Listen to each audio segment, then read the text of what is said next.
வணக்கம். இன்னைக்கு நாம ரொம்பவே சுவாரஸ்யமான, அதே சமயம் கொஞ்சம் ஆழமான ஒரு விஷயத்த பத்தி தான் இந்த விளக்க காட்சியில பார்க்க போறோம். அதுதான் தர்மத்தின் ரகசியம். அதாவது நல்லது கெட்டதுக்கு நடுவுல இருக்கிற குழப்பங்கள், முரண்பாடா தெரியிற சில விஷயங்களுக்கு பின்னாடி இருக்கிற பழங்கால ஞானம். இத பத்தி தான் நாம ரொம்ப டீப்பா தெளிவா பேச போறோம். தயாரா இருக்கீங்களா? வாங்க உள்ள போகலாம். ஒரு தீய செயல் உண்மையிலேயே புனிதமானதா இருக்க முடியுமா? கொஞ்சம் யோசிச்சு பாருங்களேன்.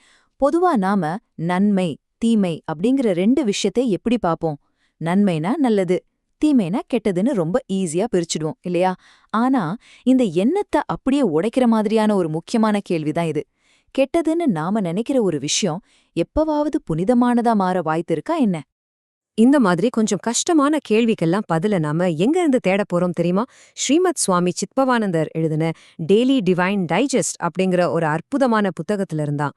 குறிப்பா சொல்லணும்னா மே 6ஆம் தேதிக்கான தர்மம் 4 அப்படிங்கிற தலைப்புல கொடுத்திருக்கிற ரொம்ப ஆழமான சிந்தனைகளை தான் இன்னைக்கு நாம அலச போறோம். இந்த மூல உரை நமக்கு என்ன சொல்ல வருதுன்னு பாப்போம். இந்த புத்தகத்துல இருக்கிற ஒரு அடிப்படையான வரிய கவனிங்க. வெளிப்பார்வைக்கு தீமையா தெரியற ஒரு செயல் எப்போதுமே அப்படி இருக்கிறதில்ல. இதுதான் இந்த மொத்த விளக்கத்துக்கான பேஸ். பொதுவா நாம ஒரு விஷயத்த மேலோட்டமா பார்த்துட்டு ஆஹா இது தப்புன்னு உடனே ஒரு முடிவுக்கு வந்துடுவோம். ஆனா அப்படிப்பட்ட செயல்கள் கூட சில நேரங்கள்ல ரொம்பவே சிறப்பான போற்றத்தக்க செயல்களா அறிஞர்களால் ஏத்துக்கப்படுதுன்னு இந்த புத்தகம் நமக்கு ரொம்ப ஆழமா உணர்த்துது. பார்க்க கெட்டது மாதிரி தெரியிற ஒரு செயல் எப்படி கொண்டாடப்படும்? இது எப்படிங்க சாத்தியம்? வாங்க இத புரிஞ்சுக்க ஒரு வரலாற்று உதாரணத்தை பார்ப்போம். பகுதி 1. விபீஷணனின் தர்மப்படியான கிளர்ச்சி. விபீஷணன் ராமாயணத்துல வர்ற ரொம்ப பிரபலமான ஒரு கதாபாத்திரம்னு நம்ம எல்லாருக்குமே தெரியும். அவர் என்ன பண்ணாரு? தன்னோட சொந்த அண்ணனான ராவணனுக்கே எதிரா கிளர்ச்சி செஞ்சாரு. அது மட்டும் இல்லாம ராவணனுக்கு எதிரான போர்ல ராமருக்கு உதவியும் செஞ்சாரு. கொஞ்சம் யோசிச்சு பாருங்க.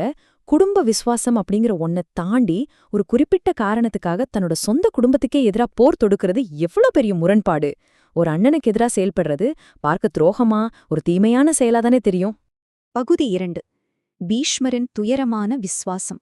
முதல் உதாரணத்திலிருந்து இது எப்படி முற்றிலுமா மாறுபடுது, எப்படி ஒரு புது கோணத்தை நமக்கு தருதுன்னு இப்போ நம்ம பார்க்க போறோம்.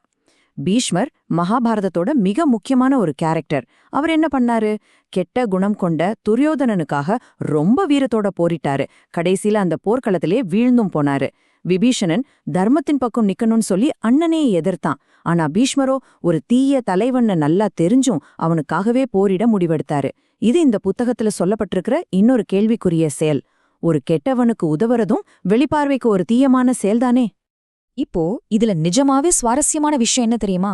ஒரு பக்கம் விபீஷணன் தன் சொந்த அண்ணனுக்கே எதிராக கிளர்ச்சி செஞ்சதை பாக்குறோம். இன்னொரு பக்கம் பீஷ்மர் தீய குணம் கொண்ட துரியோதனனுக்காக போரிட்டதை பாக்குறோம். இது ரெண்டுமே முற்றிலுமா நேரெதிரான, மேலோட்டமா பார்த்தா தப்புன்னு சொல்லக்கூடிய செயல்கள் தான். ஆனா ஒரு ஆச்சரியமான உண்மையா கேளுங்க. ஞானிகளால இந்த 2 வீரர்களோட செயல்களுமே புனிதமான செயல்கள்னு போற்றப்படுதுன்னு இந்த ஊரே ரொம்ப தெளிவா சொல்லுது. எப்படிங்க இப்படிப்பட்ட முரண்பாடுகள் ஒன்னா இருக்க முடியும்? ஒருத்தன் சொந்த ரத்தத்தை எழுப்பதும் புனிதம், இன்னொருத்தன் கெட்டவனுக்கு விசுவாசமா இருப்பதும் புனிதம்னா தர்மம்னா என்ன? இதை எப்படி புரிஞ்சுக்கிறதுன்னு அடுத்த பகுதிக்கு போய் பார்ப்போம். பகுதி 3. தர்மத்தின் ரகசியம். சரி, இந்த புத்தகத்தின் அடிப்படையில தர்மம் அப்படிங்கறத நாம எப்படி புரிஞ்சுக்கிறது? தர்மம் அப்படிங்கறது ஒரு வழி அல்லது ஒரு நெறிமுறை. ஆனா அதோட உண்மையான அர்த்தம் ரொம்பவே ரகசியமானது. அது மனித அறிவால அவ்வளவு ஈஸியா ஆழமா புரிஞ்சுக்கவே முடியாது. விபீஷணன், பீஷ்மர் இவங்களோட செயல்களை எப்படி மதிப்பிடுறதுன்னு நம்ம குழம்புறோம் பாத்தீங்களா? அந்த குழப்பத்துக்கு தர்மத்தோட இந்த சிக்கலான தன்மைதான் தீர்வாமையுது. அதாவது தர்மம் அப்படிங்கிறது வெறும் சரி தப்புங்கிற அந்த பிளாக் அண்ட் ஒயிட் அளவுகோல் மட்டும் கிடையாது. இந்த விளக்கத்தோட மிக முக்கியமான கட்டத்துக்கு நாம இப்ப வந்துட்டோம். சுவாமி சித்பவானந்தர் தன்னோட இந்த ஆழமான சிந்தனையை முடிக்கிறதுக்காக பயன்படுத்துற பகவத்கீதையோட அந்த மேற்கோளை இப்ப நான் சொல்றேன். ரொம்ப கவனமா கேளுங்க. தர்மத்தின் வழி ரகசியமானது. சில நேரங்களில் அதன் அர்த்தத்தை எளிதில் ஆழமாக ஆராய முடியாது. இந்த ஒற்றை வரி ஒட்டுமொத்த மனிதகுலத்தோட அறப்போராட்டங்களையும் தர்மத்தோட ஆழத்தையும் எவ்வளவு சிறப்பா எவ்வளவு அழுத்தமா விளக்குது பாத்தீங்களா? கடைசியா ரொம்ப ரொம்ப முக்கியமான ஒரு பாயிண்ட் என்னன்னா, உங்க சொந்த வாழ்க்கையில நீங்க சில கஷ்டமான முடிவுகள் எடுக்கும்போது இந்த ரகசியமான தர்மத்தின் வழிய, இந்த அறநெறி குழப்பங்களை நீங்க எப்படி கையாள போறீங்க? எது சரி எது தப்புன்னு குழம்புற அந்த நேரங்கள்ல இந்த ஆழமான பழங்கால ஞானம் நம்மளோட அன்றாட முடிவுகளை பத்தி நம்மள ரொம்பவே சிந்திக்க வைக்குது இல்லையா? வெளிப்பார்வைக்கு தெரியற செயல்களை தாண்டி அதுக்குள்ள இருக்கிற தர்மத்தை ஆராயணுங்கிற ஒரு ஆவலை இந்த சிந்தனை உங்களுக்குள்ள கண்டிப்பா எழுப்பியிருக்குன்னு நம்புறேன். இத பத்தி இன்னும் தேடணுங்கிற அந்த ஆர்வத்தோட உங்களை நான் விட்டு செல்றேன்.